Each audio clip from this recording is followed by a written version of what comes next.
welcome back to Focus Atlanta. Thanks so much for continuing to watch. We are going to close out the show, getting you set and ready for your Black History Month activities. I am here with Cheddar Galloway.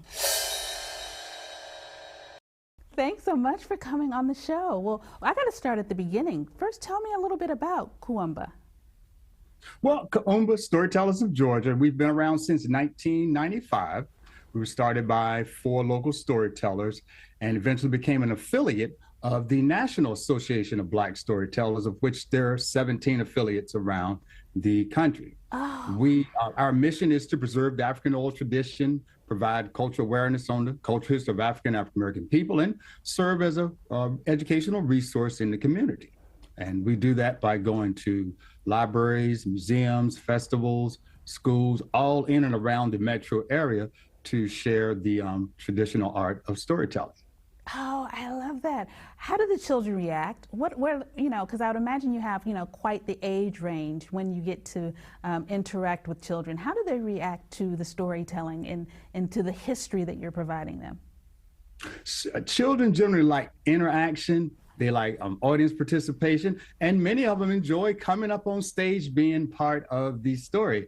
Many times I'll egg them on into coming on stage. I say, well, if you want one more story, you're going to have to help me share it. And you'll be surprised at the hands that go up in the air because they want to be seen by their peers and their teachers. Look at what I can do, and I'm part of a story.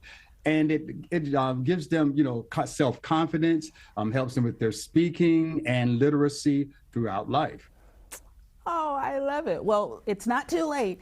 Today, actually, on the 4th, you all are actually having a program. Tell me a little bit about that.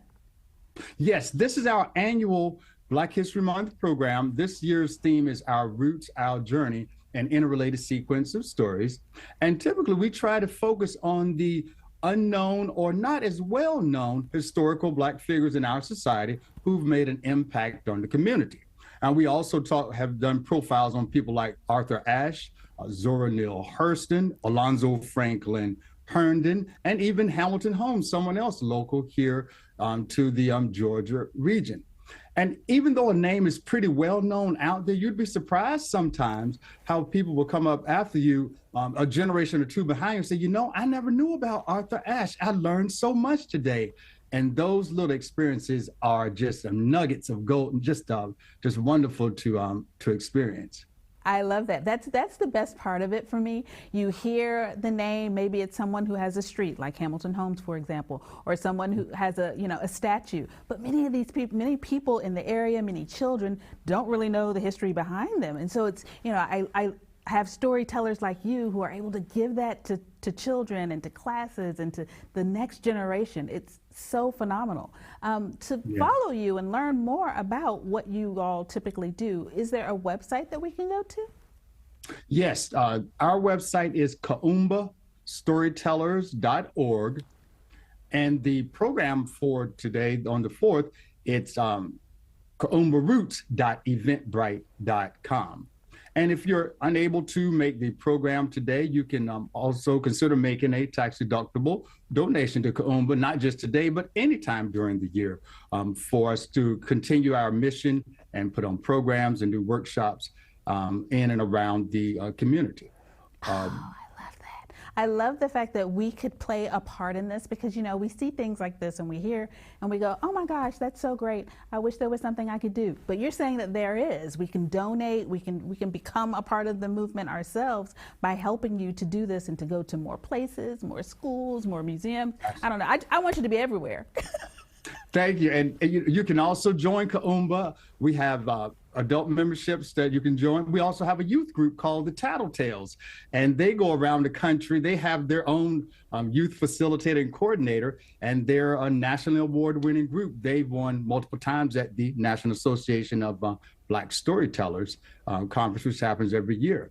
As a matter of fact, we've put in a proposal to host the festival, hopefully next year here in Atlanta. We've done it on 2 other occasions, back in 2007 and again in 2011. So fingers crossed for 2025.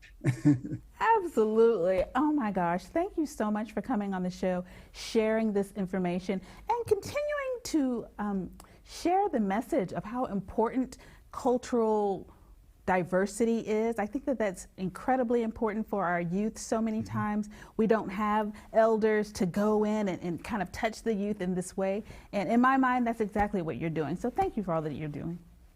Absolutely. Stories connect cultures and bridge communities. Everyone has a story. Your name is a story. The longest story and the shortest story can be your name and your life. So as I tell everyone, go forth and tell, and always tell it well, like we do in the ATL. I love it. I can't close it out any better than that, Tenor. Thanks so much. It was good to meet you. Nice meeting you too. Have a good day. Thanks so much.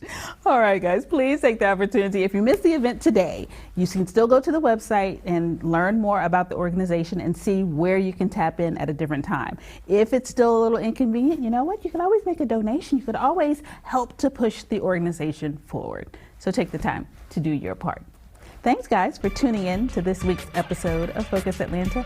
I hope to see you next Sunday here on WUPA.